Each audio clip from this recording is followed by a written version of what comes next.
Hello, my name is Kylie Rymanowics, and I'm an Extension educator with Michigan State University Extension. My area of expertise is early childhood development, parenting, and social-emotional health. In today's video, we're going to be talking about mindfulness, what mindfulness is, why it's important, how it's useful, and some ways to incorporate mindfulness into your life as an adult, but also to help teach some mindfulness strategies to your young children as a way to help them learn to manage their strong emotions. So let's first of all start by talking about the brain. So I have my handy dandy calming jar here, and I'm going to use this as a model for helping us understand how the brain responds to stress. So right now, let's pretend this jar is my brain. You can see I've got some glitter settled at the bottom of my jar, but the jar is pretty clear. You can see my hand through it. So this is when I'm feeling cool and calm. I can think clearly, I can process logic, I can plan for the future, I can do complicated things right now because my brain is cool and calm. So what happens to my brain is that when I get stressed out, my body releases cortisol into my brain. That's our stress hormone. So if you've heard of fight, flight, or freeze, when we experience stress, our brain goes into this fight, flight, or freeze mode. So cortisol gets released in our brain. So the glitter in my jar is our cortisol here. So now you can see that I can't think clearly, right? I'm in stress mode. Basically, my brain has gone into survival mode when we're experiencing stress. Sometimes that survival mode is necessary for survival. So let's say I'm out hiking in the woods and I come across a bear and I'm in actual danger. I want my brain to go into this mode because it's going to help me either freeze and try to avoid an attack by the bear, flee, run from the bear and hopefully escape, or fight the bear and hopefully be able to survive that experience. So that survival instinct is really necessary sometimes. The problem is that even when my stressor isn't life or death, let's say I'm running late and I'm stuck in traffic and I'm going to miss a really important work meeting, my brain does the same thing. So it doesn't matter if I'm in danger or not, my brain goes to the same place of being in this space where I can't really think clearly, I can't plan for the future, we're kind of stuck. So the same thing happens to your young child when they experience stress or another strong emotion.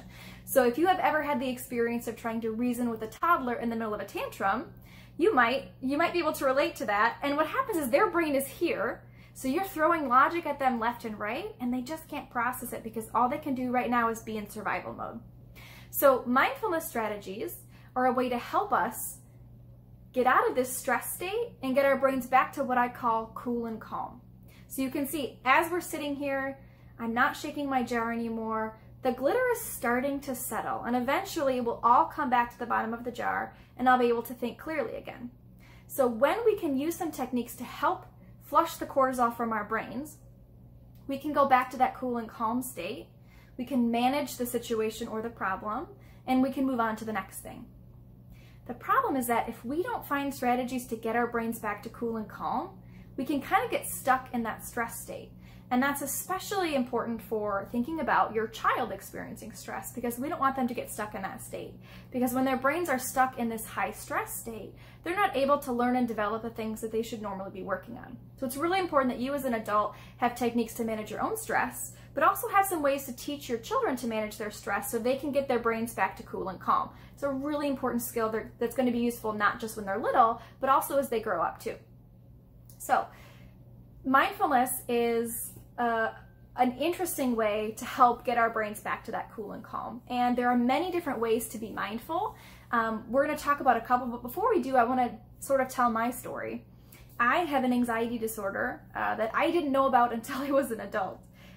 We didn't have a name in my family for what was wrong with me as a child, but I started having panic attacks around the age of 6, and I didn't really know what was happening. All I knew was I felt incredibly out of control and scared and anxious, and I didn't know what to do with that. So when I was in my early 20s and I had a panic attack that got so bad I had to go to the hospital, I discovered that I have a panic disorder. And just having a name for it relieved some of the stress of that. But at that point in my life, I really had to find some ways to manage that so that I could live a normal life. I could function and not have to be worried about having panic attacks all the time. So for me, mindfulness is a way that I manage my ongoing anxiety day to day. Mindfulness is helpful for every single person, whether or not you have an anxiety disorder or any other mental health conditions. It's something that can be done anywhere, anytime. You don't have to have lots of supplies, and it's a great way to help get yourself calm. But essentially, it's not just something that we can use in the moment to help ourselves be calm. It also is a way to actually help us retrain our brains. So when you practice mindfulness, you're actually retraining your brain to respond differently when you experience stress. So think about this as a two-sided thing here. You're teaching yourself and your child how to manage feelings right now in the moment, but we're also actually changing and retraining our brain so that the next time we experience a stressor, we can respond differently in a way that's more healthy and more helpful. So mindfulness is really important for multiple reasons. So what is mindfulness? Mindfulness is really being present in the moment. Oftentimes people think that mindfulness is not thinking about anything, and that sounds honestly kind of great some days, but it's not really possible. You know, we're always thinking about something, and that's okay. So mindfulness isn't completely emptying out your brain. It's just actively choosing to be present right now in this moment. So if you can imagine that you're sitting next to a river, and we know rivers flow. So the water is flowing in front of you next to this river. You're sitting on the bank of the river just watching the water flow. You notice a log start to come down the river, and you see it, and it passes in front of you, and it keeps on moving. So mindfulness is like watching that log in the river. You notice it, you acknowledge it, and then you let it pass. So that's what happens with your thoughts when you're trying to be mindful. So it might be something like when I'm trying to meditate, or when I'm going for a walk at the end of the day after I'm done working, I might start to notice that I'm holding some tension in my jaw, I'm clenching my teeth. And instead of saying, oh gosh, Kylie, why can't you ever figure things out? You're always so stressed, this is so terrible. Instead of that, I'm gonna choose to be mindful in this moment. I'm gonna notice, I'm gonna acknowledge, and I'm gonna let it go. I'm gonna say, well, I notice I'm holding a lot of stress in my jaw right now. I'm gonna take a deep breath, and I'm gonna come back to the present moment. So mindfulness is intentionally being present in the moment, and it's also a practice. It's not something that we're just naturally good at, because we are moving place to place and thing to thing all the time. And especially as parents, you have a lot of things happening. You have lots of, irons in the fire, and it's not easy to just turn it all off. So it's something that actually takes practice. So you might start by trying to do a 2-minute meditation, and that might be agonizing. And then you can slowly start to build that a little bit longer and a little bit longer. I think the important part about trying to incorporate some mindfulness into your life is that you find the techniques that work best for you, because some techniques that work for me are not going to work well for you, or you're not going to really enjoy them. And that you try to make it a routine, even if it's very small. Even if it's, the 5 minutes before you go to bed at night, you're going to put your phone down a little bit early. You're going to close your eyes and sit in your bed, and you're just going to breathe. You're just going to notice your inhales and your exhales. You're just going to sit for a minute and just be. So start trying to make that a routine. And then similarly, making that a routine for your children. So my parents didn't know I had an anxiety disorder because they'd never experienced anxiety and didn't know what that was.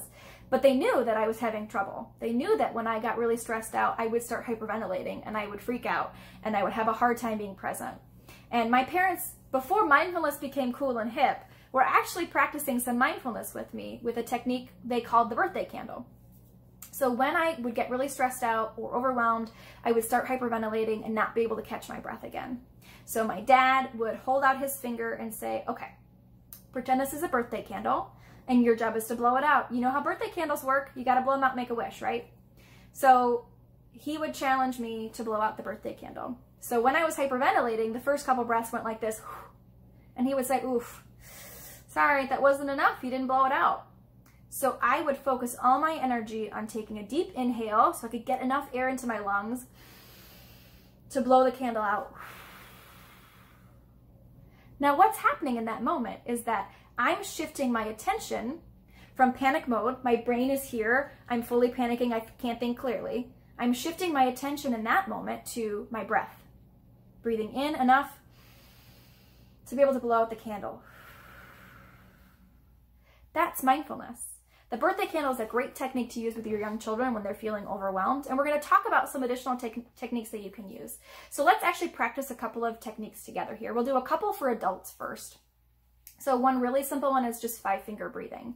So using your finger and the count of 5 for inhales and exhales. So breathing in and out. Let's do another one together. Breathing in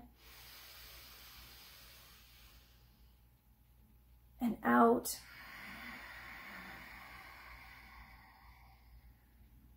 And do one more following your own breath here.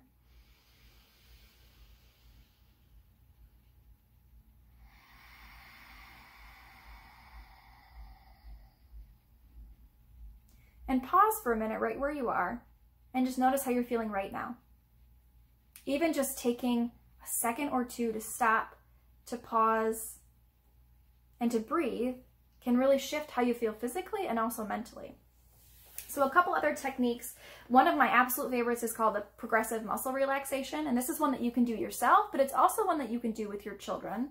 I like to do it laying down on the floor or on my yoga mat, but you can do it wherever you are. And essentially what you're going to do is starting at your toes, you're going to take one part of your body, you're going to tense up the muscles intentionally, holding them as tight as you can.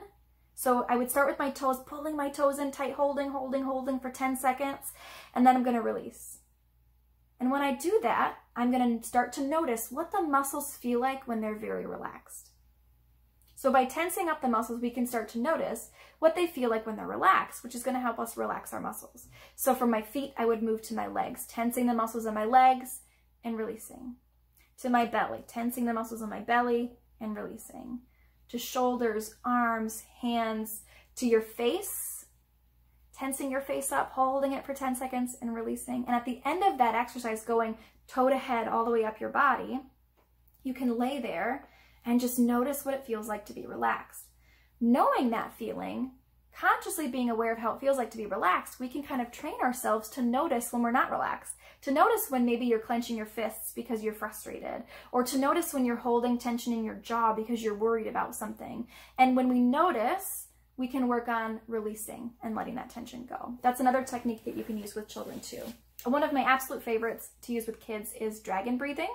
This one is really easy and it's fun for kids. So when you're doing a dragon breath, you're going to breathe in deeply through your nose.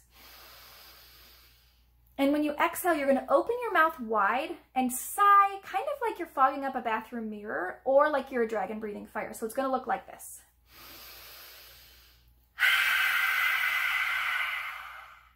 And you want to make that ha sound when you exhale. So let's do 3 dragon breaths together here in practice.